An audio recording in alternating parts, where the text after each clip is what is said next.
Hello and welcome to my channel AJ Spoken English. Let's start today's lesson. So today we are going to talk about prices यानी कि दामों के बारे में बातचीत करेंगे। तो अगर आपको किसी चीज़ का दाम बहुत कम लगता है, ठीक ठाक लगता है या बहुत ज़्यादा लग रहा है तो आप उसके बारे में इंग्लिश में कैसे बताएंगे। सबसे पहले उन चीज़ों के बारे में जो आपको काफ़ी सस्ती मिल रही है। तो अगर आप कुछ खरीदने गए हैं और अगर कोई चीज़ आपको सस्ती मिल जाए तो उस स्थिति में आप क्या कहेंगे। उसके लिए आपका पहला फ्रेज़ है इट वॉज़ क्वाइट चीप। ये काफ़ी सस्ता था। दोस्तों यहाँ पर क्वाइट का मतलब है काफ़ी। तो अगर आपको कपड़े सस्ते प्राइस में मिल जाए तो आप कुछ ऐसा कह सकते हैं this clothes were quite cheap. दूसरा तरीका है it did not cost that much, यानी ये इतना भी महंगा नहीं था। यहाँ पर डिड नॉट को जोड़कर डिडंट बना सकते हैं। और मैंने कहा था it didn't cost that much, तो यहाँ पर दैट का मतलब है कि जितना आपने सोचा था कोई चीज़ उतनी महंगी नहीं थी। तो अगर आप कोई हेडफोन्स खरीदने गए हैं और आपको लगता है कि ये काफ़ी महंगे मिलेंगे पर एक्चुअली आपको काफ़ी सस्ते में मिल गए, तो उस सिचुएशन में आप कहेंगे it didn't cost that much, यानी कि ये इतने भी महंगे नहीं थे। अब अगर आपको कोई सेल्समैन बताना चाहता है कि किसी चीज़ का प्राइस बहुत कम है तो वो अक्सर कहते हैं यू पे a lot more for this in other places, यानी आप इसके लिए दूसरी जगहों पर बहुत अधिक पैसे दोगे। तो जब भी कोई शॉपकीपर चाहता है कि आप उनका प्रोडक्ट खरीदें तब वो इस सेंटेंस का यूज़ करते हैं यू पे a lot more in other places for this pair of shoes. आप इन जूतों के लिए दूसरी जगह पे इससे बहुत ज़्यादा पैसे दोगे।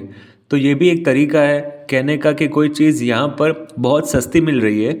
अब अगर आपको कोई चीज़ सच में काफ़ी सस्ती मिल जाए आप कहेंगे it was a real bargain, यानी ये तो बहुत ही अच्छा सौदा था।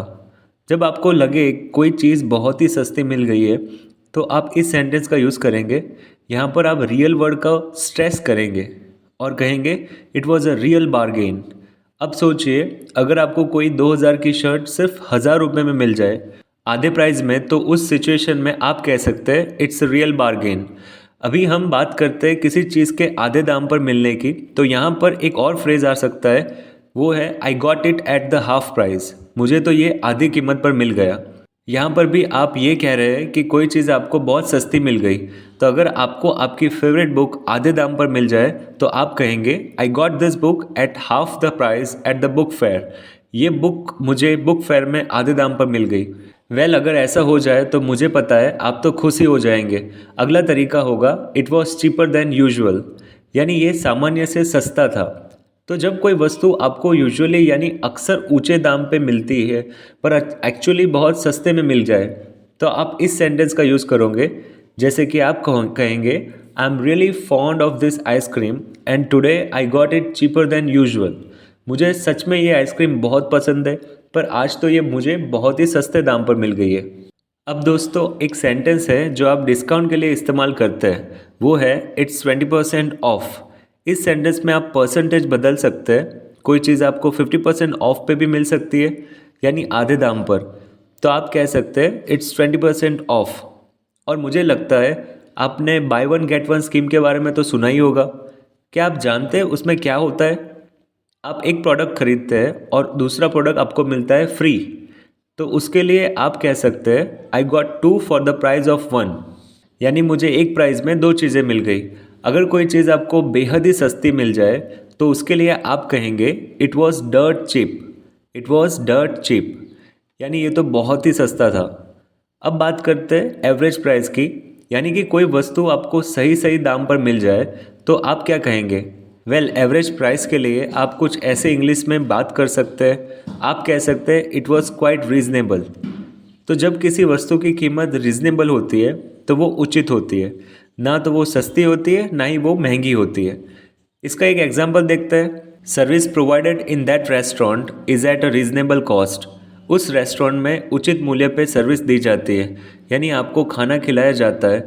आप एक और चीज़ कह सकते हैं it was good value for money, यानी वो मेरे पैसे के लिए अच्छा मूल्य था। जब आप इस वाक्य का उपयोग करेंगे तो इसका मतलब है कोई चीज़ बहुत महंगी हो सकती थी पर आपको बहुत सही दाम पर मिल गई।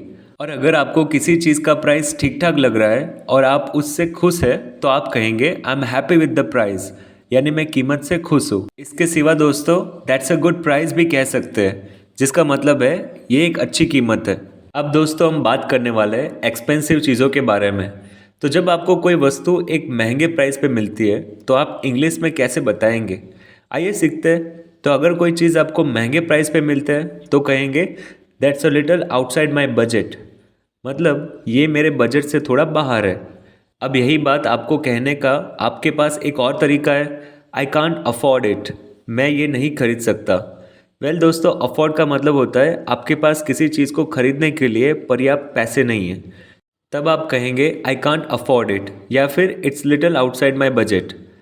अब सोचिए दोस्तों, अगर आप किसी के साथ शॉपिंग में जा रहे हैं और अगर आपके फ्रेंड आपको कहते हैं कि ये वाला फ़ोन खरीद लो या फिर कोई पर्टिकुलर ब्रांड सजेस्ट करते हैं पर आपके बजट से वो ब्रांड काफ़ी बाहर है, तो आप कहेंगे Apple is a little outside my budget, Apple मेरे बजट से बाहर है। या फिर दोस्तों सेकेंड फ्रेज का यूज़ कर सकते हैं, sorry I can't afford an apple, माफ़ करना मेरे पास एप्पल खरीदने के लिए पर्याप्त पैसे नहीं है। अगला ऑप्शन है आप कह सकते हैं that's a bit steep. Steep का मतलब होता है ऊंचा, तो जब आप पहाड़ पर चढ़ते हैं ऊंचाई काफ़ी, उसका चढ़ाव बहुत सीधा हो, तब आप कहेंगे दैट्स अ बिट स्टीप, यानी काफ़ी ऊंचा है, चढ़ना मुश्किल है। हम इसी वर्ड को महंगी चीज़ों के लिए भी यूज़ कर सकते हैं। आप सोचिए आप ड्रेस खरीदने के लिए गए और वो आपको थोड़ी ज़्यादा महंगी लग रही है, उस समय आप कह सकते हैं this dress is a bit steep, यह ड्रेस थोड़ी ज़्यादा महंगी है। या फिर आप कह सकते हैं that's a bit pricey, pricey का मतलब भी होता है एक्सपेंसिव। इस सेंटेंस का यूज़ आप उन चीज़ों के बारे में बात करने के लिए करेंगे जो थोड़ी अधिक महंगी हो। तो आप इसको कोई ड्रेस के लिए यूज़ कर सकते हैं या किसी घर के लिए यूज़ कर सकते हैं। आप कह सकते हैं this house is a bit pricey for this area, ये घर इस एरिया के लिए थोड़ा ज़्यादा ही महंगा है। या फिर आप कह सकते हैं I really like this new restaurant, it's a bit pricey but the food is worth it, मतलब मुझे ये नया रेस्टोरेंट बहुत पसंद आया, बस ये थोड़ा महंगा है पर यहाँ का खाना दाम के बिल्कुल लायक है, उसको आप कहेंगे वर्थ इट, यानी जितने आपने पैसे दिए उतने की आपको अच्छी चीज़ मिली। अब दोस्तों एक इडियम होती है जिसका आप यूज़ कर सकते हैं जब आपको बताना है कि कोई चीज़ बहुत ही एक्सपेंसिव है, उसके लिए आप कह सकते हैं to cost an arm and leg. तो इसका मतलब है कोई वस्तु बहुत ही ज़्यादा महंगी है। तो ये एक मुहावरा है बताने के लिए कि कोई चीज़ आपको बहुत ही ज़्यादा प्राइस पे मिल रही है। आइए एक एग्जांपल देखते हैं। My new Mercedes car has cost me N arm and leg, मेरी नई मर्सिडीज़ गाड़ी की कीमत बहुत ही ज़्यादा है। या फिर इसके सिवा और वर्ड भी यूज़ कर सकते हैं, आप कह सकते हैं it must have cost you a Fortune, ये भी एक इडियम है। ये किसी वस्तु की बड़ी कीमत बताने के लिए यूज़ होता है, जैसे कि wow that house looks expensive, it must have cost you a Fortune. इसका मतलब होता है घर काफ़ी महंगा लग रहा है, आपने इसकी बड़ी कीमत दी होगी। तो दोस्तों आज बस इतना ही। थैंक यू सो मच मेरे साथ जुड़े रहने के लिए। मैं फिर से मिलूँगा इंटरेस्टिंग एंड यूज़फुल लेसन के साथ। Till then take care and see you soon.